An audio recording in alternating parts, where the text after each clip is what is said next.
vamos falar sobre a resistência do cimento portland.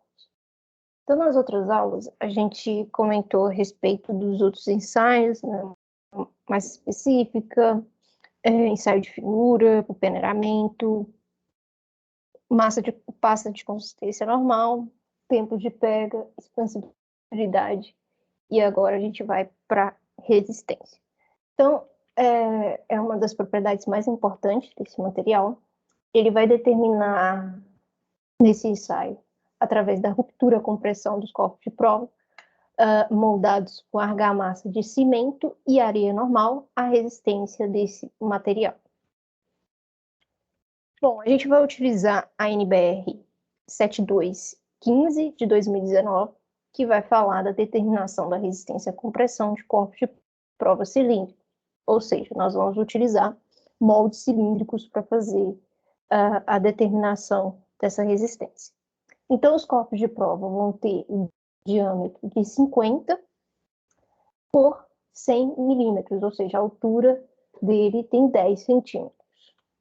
Bom, tá aí um exemplo de um corpo de prova, né, moldado na forma. Nós temos que preparar a argamassa. Então, a gente prepara com cimento, água e areia normal. Vou explicar por que a gente tem que usar essa areia normal. Em seguida, a gente molda os corpos de prova. Depois, a gente faz o processo de cura. E, por fim, a gente leva esse material na prensa para determinar a força de ruptura. Então, tá aí o processo que a gente faz. A gente utiliza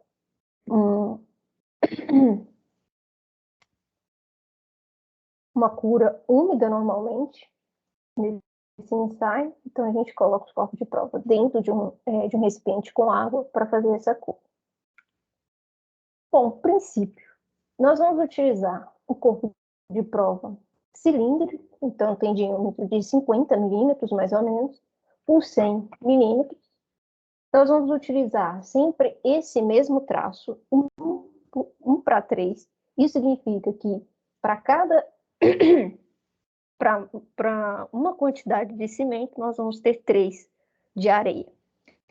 Então, é como se fosse 1 quilo de cimento para 3 quilos de areia, ok?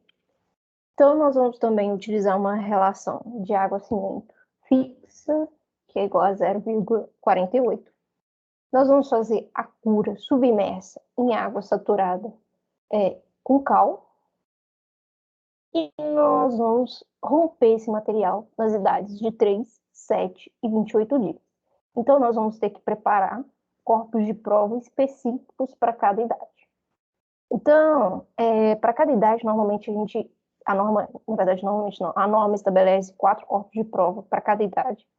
Então, se a gente tem 3 idades, a gente vai ter 12 corpos de prova.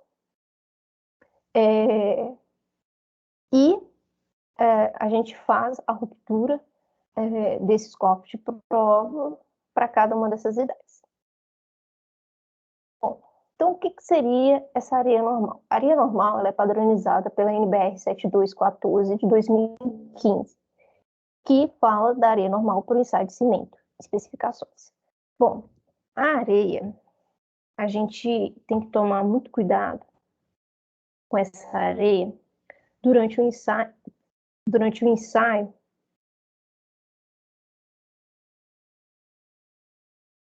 justamente porque as propriedades mecânicas, né, do ensaio, ela é creditada pelas reações químicas que ocorrem no processo de hidratação do cimento. E depois, né, obviamente, com o posterior endurecimento dessa argamassa. Então, a areia, ela tem que ser inerte. Ela não pode participar dessa reação química. Então, por isso que a gente padroniza esse tipo de areia, tá? Para ela não participar dessa reação química de endurecimento e também não interferir no estado fresco, né, quanto no estado endurecido dessa argamassa e não interferir no resultado, porque a gente quer analisar a resistência do cimento. Bom, então a gente utiliza nessa especificação areia quartzosa, tem estabelecido nessa NBR alguns requisitos físicos e químicos dessa areia, e nós temos a distribuição granulométrica da areia normal. Então, a gente vai utilizar esses 4 tipos de fração para fazer os nossos cortes de prova. Então, nós temos a fração grossa, média, fina, média grossa, média fina e fina, tá?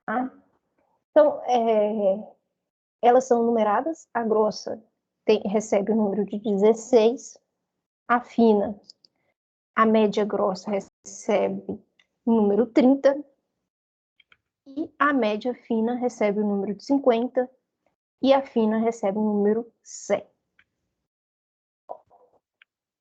Nós vamos precisar da água destilada, o cimento, qualquer tipo de cimento, reservado em um recipiente livre de reações, desmoldante, que pode ser de origem mineral, vegetal ou sintético, e o capeamento, que a gente vai fazer ou através da fundição de enxofre, ou mistura de enxofre com caulin, pozolana, quartzo em pó ou outras substâncias. Esse capeamento ele é importante para regularizar a superfície onde vai ser submetido o ensaio de compressão. Bom, os equipamentos que a gente vai utilizar no ensaio são a balança, metro e a espátula.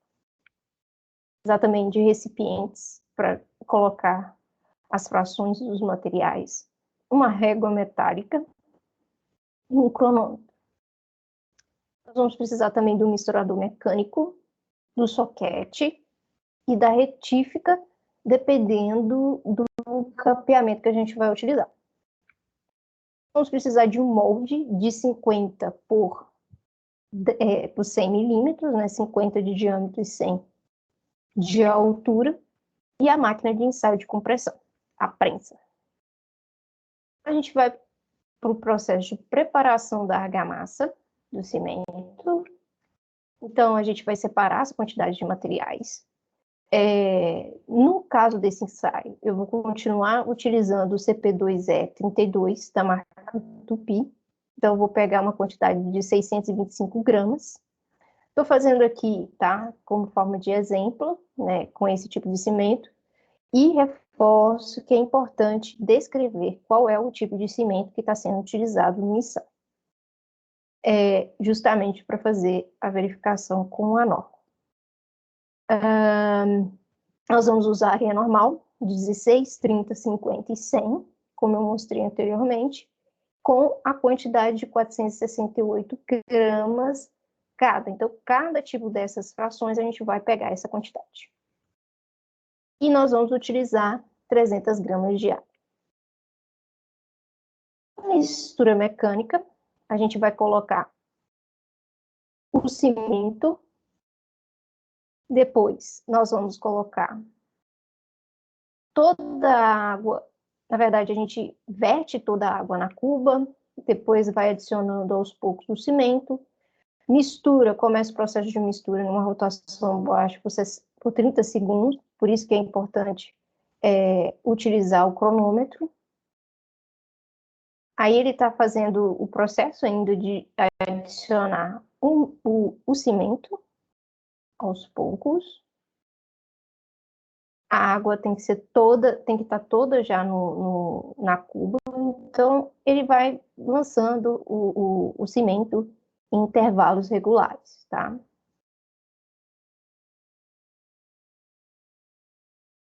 E aí isso já está cronometrando, tá? Sem desligar o misturador, a gente vai colocar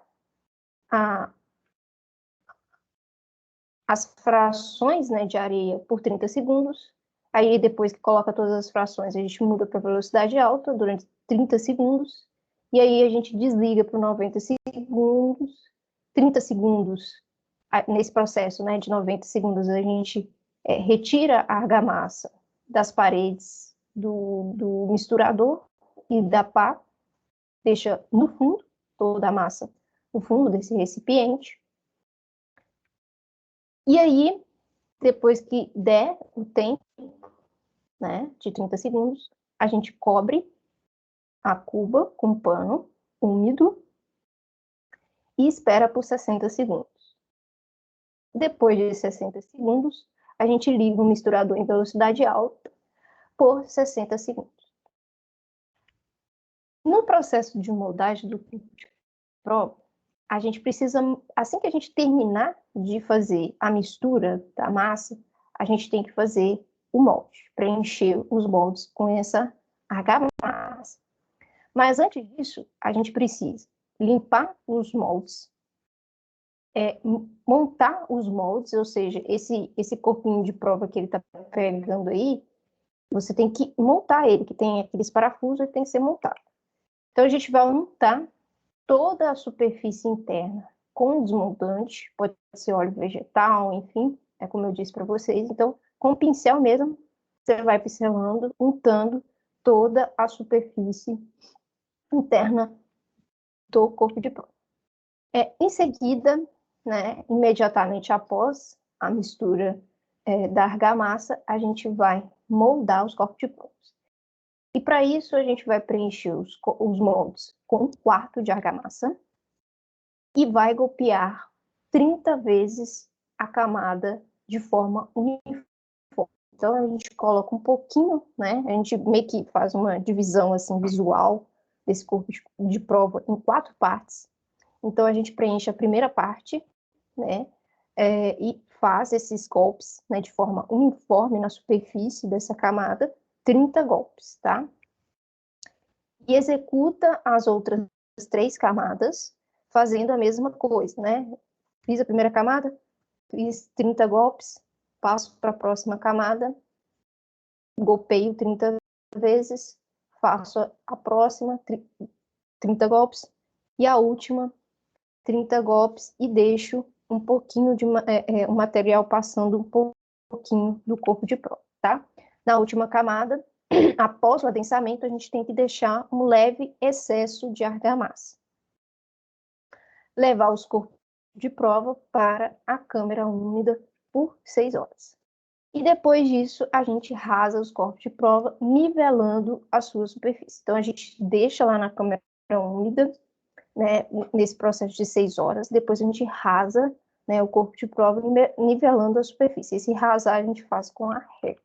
Então, ele vai fazer a execução das camadas. Então, ele vai fazer a primeira camada, vai dar com o soquete os 30 golpes,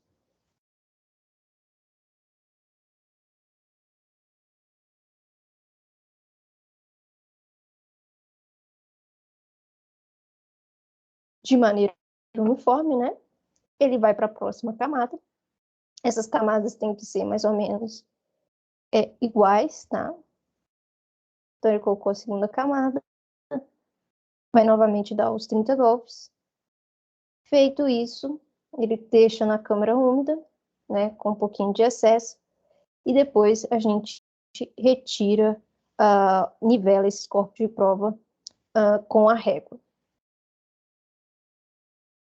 Bom, e aí a gente vai para o processo de cura.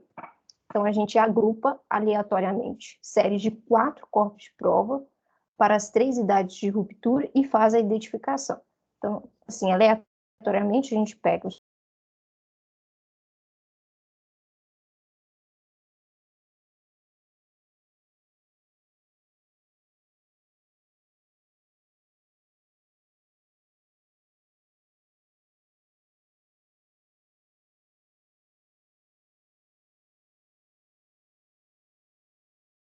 a resistência inicial, a gente faz e dá a gente pode fazer um ensaio para a idade de 1 dia, de 3, de 7 e de 28, né? Mas a norma ela não requer os 28 dias para esse cimento de alta resistência inicial, mas pode ser feito, né, para a verificação de qual que é a resistência desse material aos 28 dias. Bom, então, e depois que a gente faz essa identificação, a gente leva, né, esse corpo de prova novamente para a câmara úmida por 24 horas. Então, a gente coloca uma placa de vidro sobre esses corpos de prova. A câmera úmida é justamente o local onde a gente tem um controle, né, desse ambiente, né, é um pouco mais com relação ao controle de umidade, temperatura desse ambiente, tá? São poucos os lugares que tem essa câmera úmida, mas a gente pode fazer através de uma bacia, né? Aqui ele está mostrando como ele faz esse processo de câmera úmida. Então, ele pegou a bacia, colocou um pouquinho de água embaixo, umedeceu o pano e colocou sobre essa bacia. Então, aí ele criou uma câmera úmida. Então, pode ser feito isso também. Essa câmera úmida, ela é um pouco cara, né? Então, não são todos os laboratórios que têm esse equipamento. Então, a gente pode fazer esse processo, né? Através desse processo mais simples, né? Para fazer essa câmera úmida. Bom, depois desse processo, né? Depois do corpo de prova ficar 24 horas na câmera úmida, a gente vai retirar os corpos de prova da forma e vai emergir no tanque de cura com água saturada de cal. Então, aí a gente tem tanques para fazer esse tipo de câmera úmida, tá? Essa cura, tá? Desculpa. Então, não é o ideal a gente colocar um corpo de prova em cima do outro, tá? Como está aqui nesse exemplo. Isso não é bacana de se fazer. O ideal é que os corpos de prova fiquem livres na sua superfície, não é bom empilhá-los, tá? E deixar eles agrupados de acordo com a idade de ruptura. Bom, depois disso, né, a gente vai fazer o capeamento antes do processo de ruptura, tá? Então, deu os 3 dias, né, ideia de 3 dias para fazer a primeira ruptura, pega o corpo de prova e a gente começa esse processo de capeamento. Então, a gente faz uma camadinha com espessura máxima de 2 milímetros, tanto na base quanto na base inferior e na base superior, tá? Esse capeamento pode ser feito com enxofre ou mistura de enxofre a quente. Então, aí está o processo, né, de fazer. Como esse corpo de prova é pequenininho, né, às vezes não é bacana fazer com enxofre. E aí a gente pode usar retífica também, né, para fazer o desbaste mecânico, né, dessa superfície. O capeamento é importante, né, para a gente regularizar a superfície onde vai receber a carga para distribuir uniformemente a carga na área. Bom, então aí, depois de feito esse processo, a gente vai para a determinação da força de ruptura. E aí a norma estabelece alguma tolerância de tempo, né, para realizar essa ruptura, né, após retirar ele do processo de cura, né? Então a gente tem aí para a idade de um dia, né, 24 horas, uma tolerância de mais ou menos 30 minutos, 3 dias mais ou menos 1 hora, 7 dias mais ou menos 2 horas, 28 dias mais ou menos 4 horas, e 91 dias mais ou menos 24 horas. A velocidade de aplicação da força, ela tem que ser de forma regular, tá? Ela não pode ser muito rápida, nem muito lenta, tá? Tem que ser nessa velocidade de 0,25, mais ou menos 0,05 MPa por segundo. E aqui a gente vai ver o processo de ruptura desse corpo de prova. Tá aí o corpo de prova na prensa. Ele está elevando o valor da carga de força. Então, a gente vai monitorando o valor da força e quando a gente tiver essa ruptura, a gente anota a força final. Bom, então, no caso do nosso exemplo, né, do cimento CP2 E32, a gente teve esses resultados. Eu esqueci de mencionar, depois que a gente tira do processo de cura, antes de realizar o ensaio, a gente precisa, com o parquímetro, aferir o diâmetro desse material, tá? Então, a gente faz essa medida de diâmetro e anota o valor, tá? Que pode dar uma diferencinha, né? Mas sempre vai ficar em torno de 50 milímetros. Então, a gente faz essa determinação para a gente poder determinar a área da superfície que será carregada para podermos determinar a tensão. Então, tá aí as cargas de ruptura para cada um dos corpos de prova.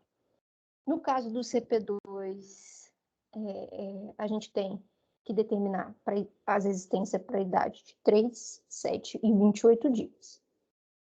Bom, então, eu vou passar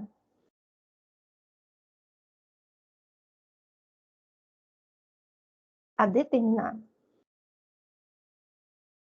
essa resistência. Então, vou passar para cá.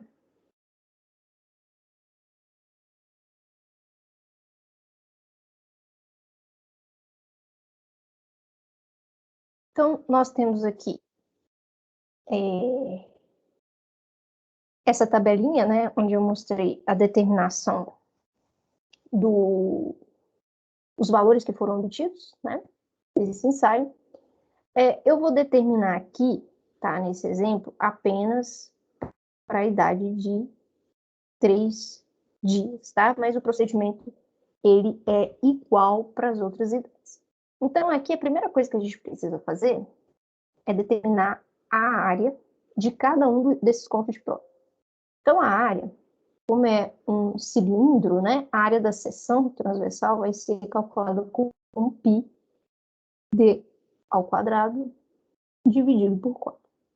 Então, a área 1 vai ser igual de CP1, tá, gente? Vai ser igual a π 50 ao quadrado dividido por 4.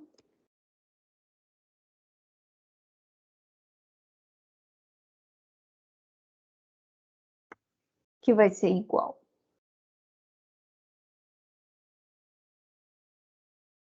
a 190 a 1963,5 milímetros ao quadrado, e a área do CP2, π 50,1 ao quadrado dividido por 4, igual a 1931,36 milímetros ao quadrado. Área do corpo de prova 3. Não vou repetir isso aqui, né? Vocês já entenderam o processo, né? Deu 1987,13 milímetros ao quadrado. E a área 4 deu 1979,23 milímetros ao quadrado. Ok, determinei as áreas. E aí, depois que fez esse processo, né, de determinar as áreas, a gente vai para o processo de determinar a resistência à compressão individual, ou seja, eu vou determinar a resistência de cada corpo de prova. Como que eu vou fazer isso? A resistência individual eu vou chamar de FI,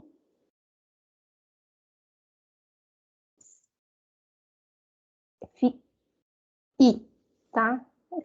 FCI, que vai ser a força, a carga aplicada, vou chamar de P, sobre a área da seção transversal. Então, é a carga, né, de cada um do corpo de prova sobre a sua respectiva. Então, para o CP1, eu tenho o FC2, que vai ser a carga que foi obtida para ruptura, tá? Essa que estão destacada em vermelho, 3.100 kgf, dividido pela área que a gente calculou, que deu 1.963,5, que vai ser igual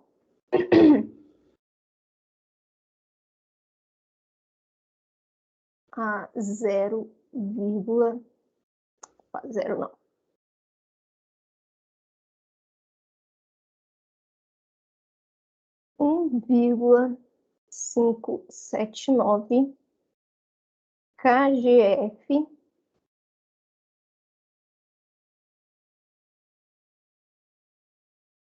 kgf por milímetro ao quadrado.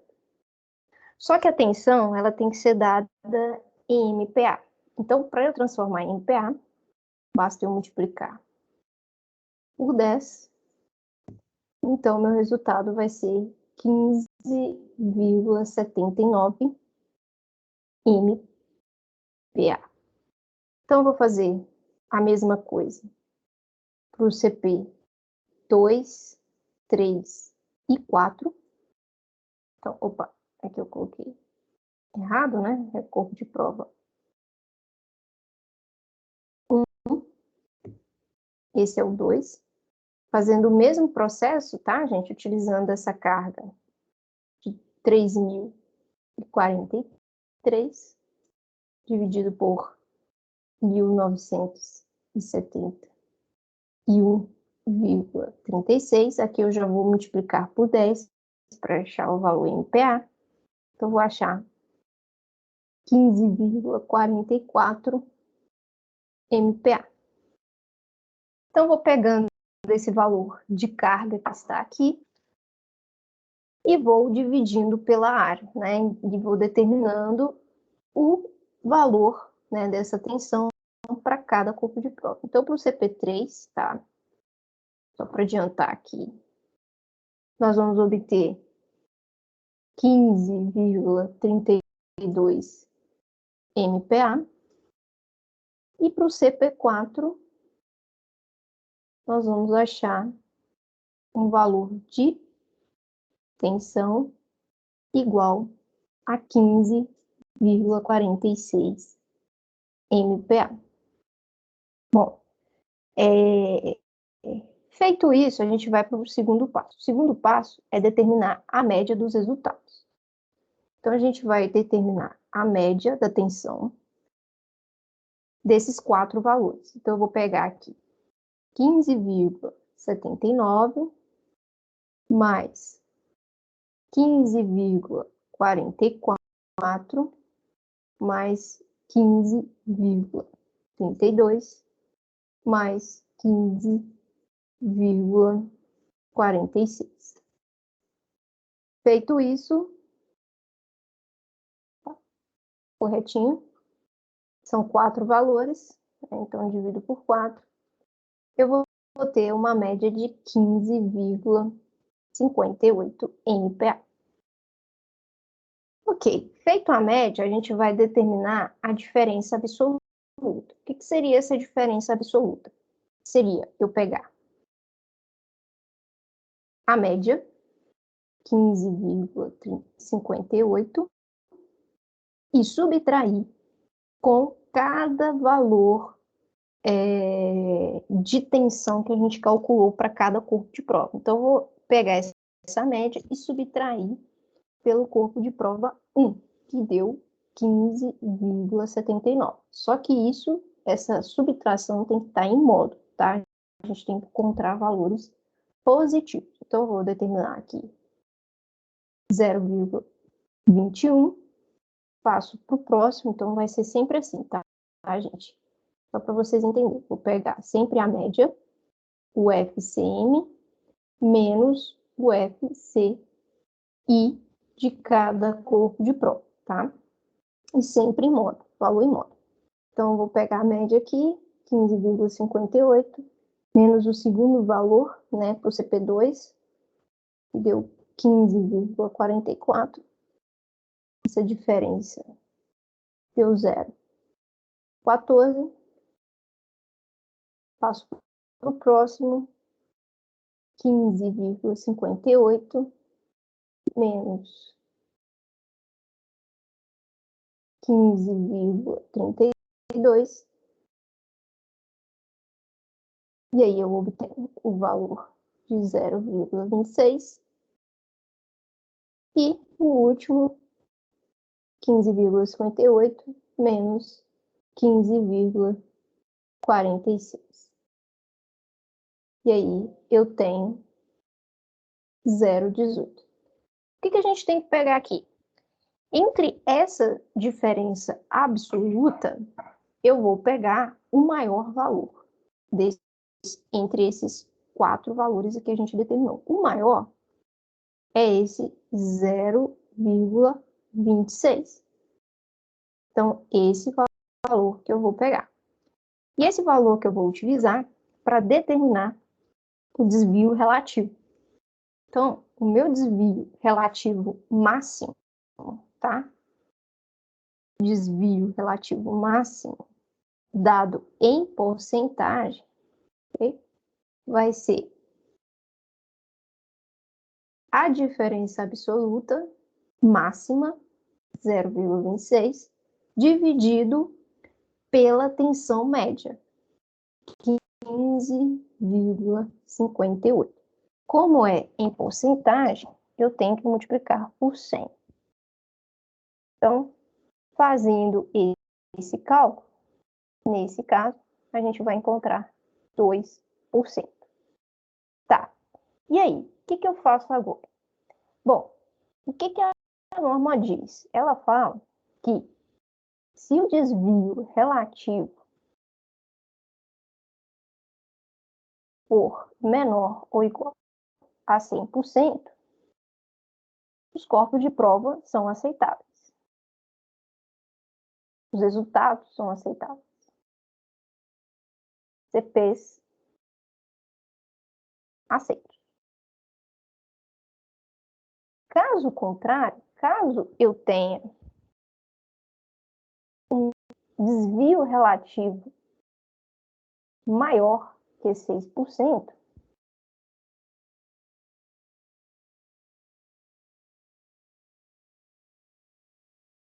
eu vou recusar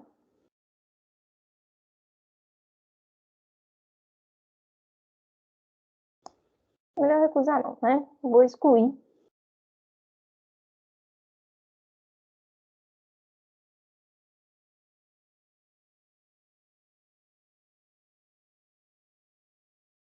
o CP que deu a origem à diferença absoluta.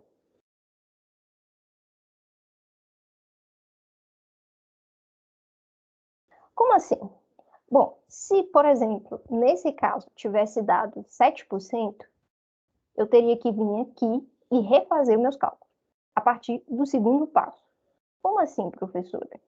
Bom, eu teria que excluir esse valor, o CP que gerou esse valor de 0,26, né? E aí eu teria que refazer a média excluindo esse valor. Então, por exemplo, aqui no caso, o valor, por exemplo, aqui deu, em vez de 2, né, deu 7. Então, tem que excluir esse corpo de prova CP3. Então, eu vou excluir ele aqui da média, vou fazer uma média com 3 valores, né, com 3, média com 3, faço a média novamente, volto aqui para esse terceiro passo, determino a diferença absoluta com os 3 corpos de provas que restaram e faço novamente o cálculo do desvio relativo. E aí faço essa mesma verificação. Se der menor que 6%, ok, então aceito. Se der maior, eu recuso novamente aquele corpo de prova e refaço a conta de novo, tá? Então, nesse caso aqui, né, o valor do DR, né, do desvio relativo, deu menor que 6, ou seja, eu posso aceitar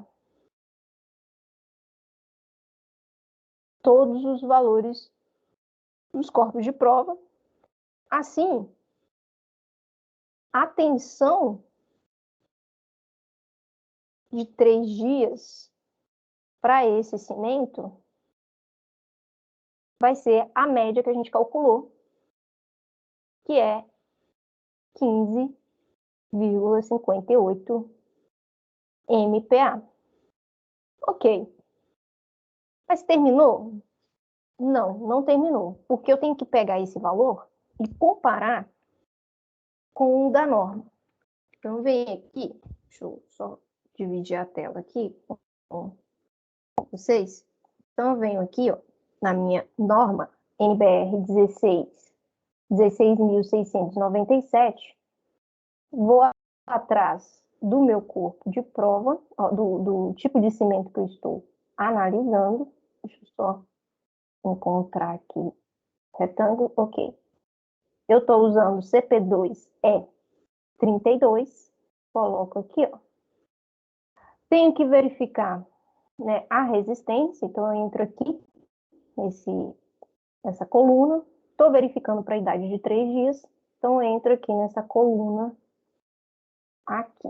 Então, nesse caso, o meu valor, ele tem que ser superior, igual ou superior a 10 MPa. E no nosso caso aqui, deu 15,58 MPa, ou seja, deu maior que 10 MPa, que era o solicitado pela norma. Então, está aceito esse cimento para essa idade de 3 dias. O que acontece? Eu tenho que fazer todo esse processo para a idade de 7 e de 28 dias e fazer a mesma verificação. E aí, eu fiz uma tabela no Excel para calcular tudo isso, né? Para facilitar esse processo de cálculo. Só que o que eu sugiro para vocês? Eu sugiro que vocês façam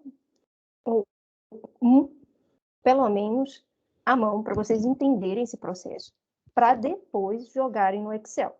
Senão vocês vão ficar perdidos sem saber o que estão calculando, tá? Então, aqui eu coloquei, né, as idades, o CP, que são a identificação dos corpos de prova, o diâmetro, isso aqui, né, eu posso até travar aqui só para vocês identificarem, isso aqui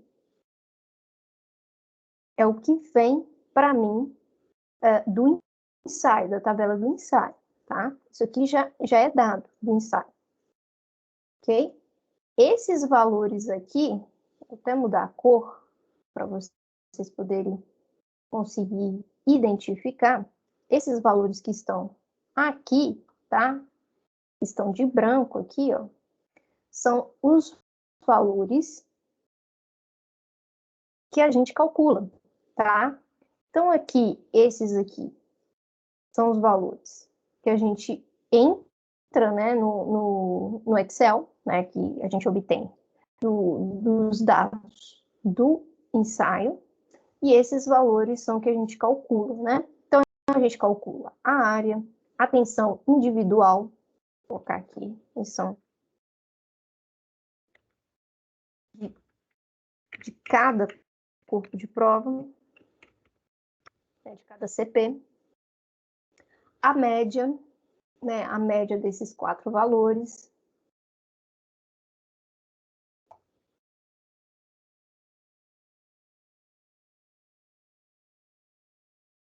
a diferença absoluta, né, que é a diferença da média com os valores individuais de tensão. Aqui, ó, eu já marquei, né, eu pedi para o Excel marcar para mim, né, aonde está a maior diferença absoluta, porque caso ocorresse algum problema, né, se esse desvio relativo fosse superior a 6%, né, eu conseguiria identificar qual que é e excluir ele, né? Então, eu pedi para o Excel fazer isso, né, ele demarcou aqui para mim, fiz o desvio relativo máximo, e como deu menor, né, que 6%, né, então eu aceito todos os valores, nesse caso, é aceitável, e aí eu tenho a tensão final do meu material para essa idade de 3 dias. Faço o mesmo processo para 7 e 28 dias, que também deram valores inferior a 6%, e aí eu tenho os valores das minhas tensões. Então, aqui, ó, de 7 dias, eu encontrei 21,18. Então, eu entro aqui de novo no meu Excel, não, da minha norma, e faço essa verificação aqui. Então, para 7 dias, eu tenho que obter um valor superior a 20 MPa. Então, deu 21,18, ok, aceitar. E para 28 dias, nós encontramos 31 MPa, e na norma pede para que seja superior ou igual a 32 MPa. Então, o que acontece aqui nesse caso? Nessa idade aqui, ó, a gente não está respeitando a normativa, tá? Está fora dos requisitos. E aí pode ser uma questão de erro no processo de execução, porém a gente já percebeu que com relação ao desvio relativo não houve erro durante a execução desse ensaio, né? Porque justamente esse desvio relativo, né, ele vai medir justamente o erro entre a execução de cada corpo de prova, né? Então a gente já percebeu que não tem um desvio relativo muito grande entre um corpo de prova ou outro, eles foram executados da mesma forma, né? Então foi um erro, um desvio relativo de 1%, né? Bem baixo, né, em relação aos outros. Então houve uma precisão entre cada um, né, bem maior do que os corpos de prova de idades de 3 e 7 dias. Então, a gente pode dizer que o cimento não é aceitável. A gente recusa esse cimento, tá? Ele não respeita o requisito da norma, tá? Por esse motivo. Foi só um, né? Só foi para a idade de 28 dias, mas não está respeitando a norma, então a gente descarta esse material, tá? Então, na hora de fazer a conclusão, a análise, né?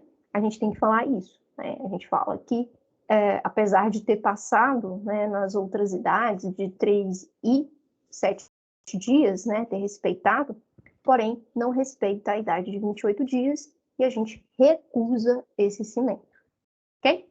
Então, a gente não aceita esse cimento. Então, é isso, tá? Agora, vocês têm toda a condição de fazer